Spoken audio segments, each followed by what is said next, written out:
They tried to take my service dog not because he bit someone, not because he broke a law, but because one woman, the HOA president, decided he didn't fit her perfect little neighborhood. This is Rex A. $40,000 VA-trained PTSD service. Dog. He wakes me from nightmares. He stops panic attacks before they paralyze me, and under federal law, he's protected, but she didn't care. She saw a big dog. She saw a nuisance.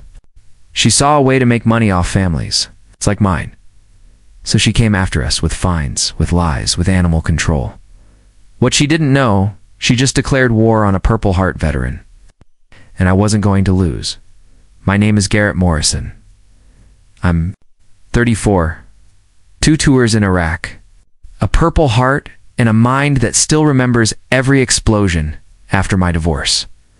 Yeah, my wife left me for her CrossFit trainer. I needed a place to heal. Somewhere quiet, somewhere safe, somewhere Rex and I could breathe. Again, that's how I found Meadowbrook Estates. Nice lawns, friendly faces, and a backyard big enough for Rex to run without bothering anyone. Rex isn't a pet. He's a medical device with fur. When my heart starts racing, he knows before I do. When I'm stuck in a flashback, he brings me water when I scream. In my sleep, he wakes me up. He's not just my dog, he's my lifeline. And under the Americans with Disabilities Act, he goes everywhere I go. Enter Brenda Whitmore, HOA, president, real estate agent, and self-proclaimed ruler of Meadowbrook. She drives around like she's on patrol, times her walks to catch. The people outside has a spreadsheet tracking who mows their lawn and when. One evening, she shows up at my door. Your dog barks. It's disturbing the peace. I say, ma'am, he's a service animal. It's protected by federal law. She stares at me like I'm lying, then says, I don't see any blindness here. That's when I knew this wasn't about noise. It was about control. And she just made her first mistake. 3 days later, a certified letter. Immediate removal of oversized aggressive breed. $500 daily fines. Legal action. Eviction. All because Rex barked at a raccoon one night. She cited HOA rules. No dogs over 25 pounds. No aggressive breeds. But here's the truth. Federal law trumps HOA rules. The ADA doesn't care about breed or size. It protects service animals, period. But Brenda didn't stop. She launched a smear campaign, sent an email to the whole neighborhood. Dangerous dogs in our family community. Created fake social media accounts, hired a private investigator to follow us, and then she tried to have Rex taken. I'm a veteran. I've done military intelligence. I know how to gather evidence. And I knew one thing. You don't fight emotion. With emotion, you fight it with facts. So I started documenting everything. Security cameras, audio recordings, timestamped screenshots. Arizona is a one-party consent state. I could legally record every interaction. Then I dug into the HOA's rules. Found something explosive. The original 2008. Covenants explicitly allowed service animals. No size or breed restrictions. But in 2019, that clause was deleted. No vote, no notice, just gone. Someone had changed the rules so they could target people like me. And then found the real reason. 3 homes in our neighborhood had been foreclosed. All 3 families got sudden, aggressive HOA violations, fines they couldn't pay, threats of eviction. And guess who sold those homes?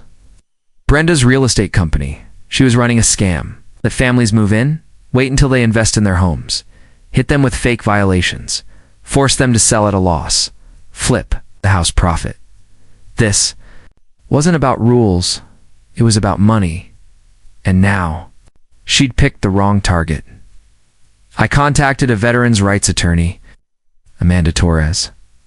She looked at the evidence and said, Garrett, this is a slam-dunk federal civil rights case. Here's the kicker. HOA insurance doesn't cover discrimination.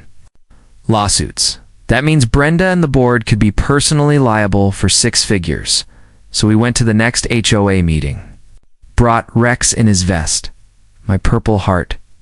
VA. Documentation. Federal law printouts. and a phone recording everything. Reenactment. Brenda trying to gavel the meeting.